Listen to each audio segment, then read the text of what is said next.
All right, hand up. It's accountability time. Harrison Bader has been so good since joining the Phillies. Let's talk about it next, right here on the PHLY Phillies podcast. What's up, everybody? Welcome back to the PHLY Phillies podcast. Tyler Zulli here as we broadcast live from the Xfinity Lounge. It is incredible what Harrison Bader has been able to do. When this guy was traded for at the trade deadline by Dave Dombrowski and the Phillies, I think a lot of people, myself included, were underwhelmed, and that's a word that I used a lot. In fact, I used the word meh to describe this move. It was a move that made you better, no question, but how much better was Harrison Bader going to make the Phillies lineup? And in return, all Harrison Bader has done is be excellent since joining this team. When Harrison Bader joined the Phillies, he was slashing .258, .339, .439, .779, which were fine enough numbers. But now entering the second day of September after yesterday's three-hit performance, he's now hitting .271 with a .349, .450, .799 slash line. Harrison Bader has been excellent since joining the Phillies. And in fact, in his 26 games, just over 80 at-bats, he's slashing .313, .385, .488, .872 as a member of this team. He has 2 home runs, 9 extra base hits in total, and 9 RBI. And in the last 12 games alone, he has 18 hits, including 4 3-hit games and 5 multi-hit games. So it brings up the question, and yes, I know he's played quite a bit. In fact, I believe 14 times over the last 17 or 18 games. It brings up the question, has Harrison Bader earned the right to be the everyday center fielder?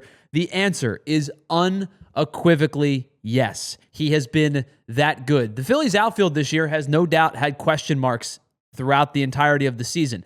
Max Kepler struggled at the beginning of the year, has been much better since the beginning of August, but struggled at the beginning of the year. Johan Rojas wasn't providing them much.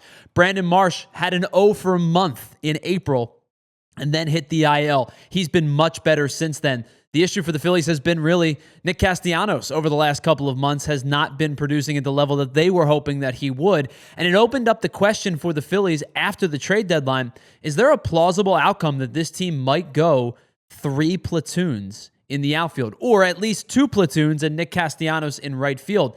But Rob Thompson's done a really good job of pulling pretty much all of the right strings over the last month or so with this group. Harrison Bader, Brandon Marsh have kind of separated themselves as the 2 guys who stand out to be the most played outfielders, especially against right-handed pitching with Brandon Marsh in left and Bader in center. But Max Kepler's done a nice job over the last month or so, and I think you're starting to see this outfield situation play itself together a little bit over the last 25 games of September and into the postseason. But the question at hand was, is Harrison Bader the everyday center fielder at this point? Well, even if he wasn't already with those 14 of 17 games played, there's no doubt in my mind that he should be for a multitude of reasons, and it's not just the numbers that stand out to you.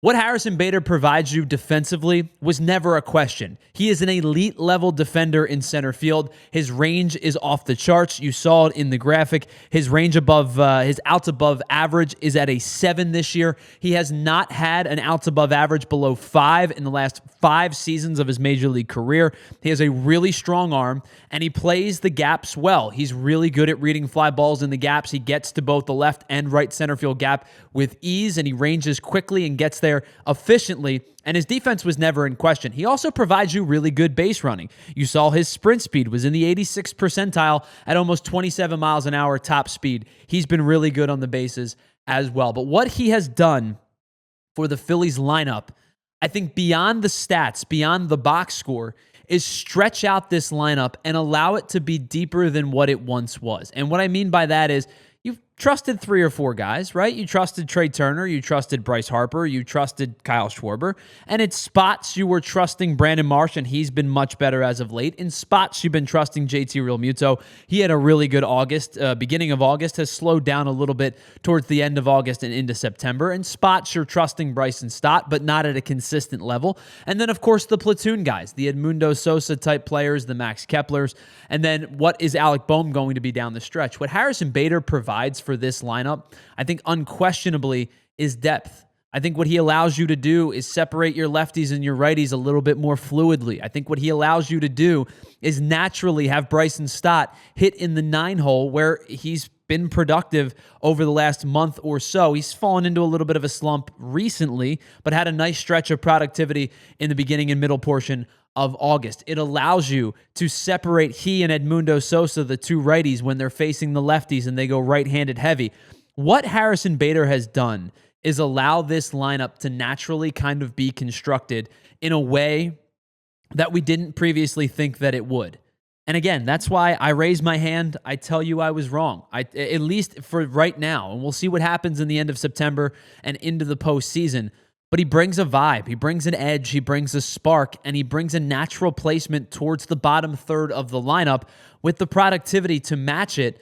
At this point, the Phillies lineup is probably as deep as it's been all season long. And when I said earlier in the year, you trust those three guys at the top of the lineup, and your expectation is, can you get one or two more guys to produce on any given night? That's how you win in the postseason.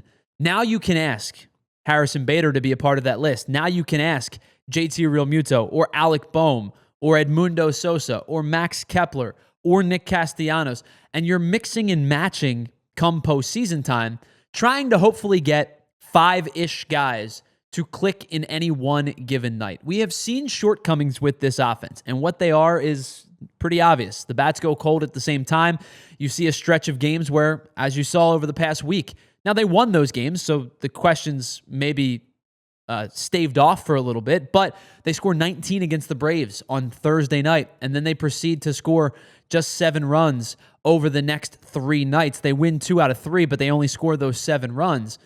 When this offense goes cold, there are concerns at times, no question about it.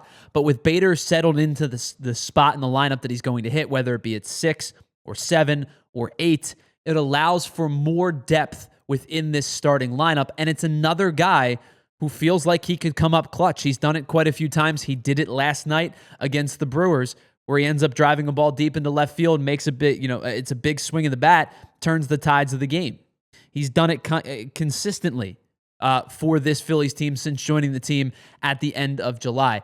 There's no question about it. Harrison Bader has been a spark plug for this team, and I think at this point, there should be no debate. He's your everyday center fielder against right-handed pitching and left-handed pitching alike.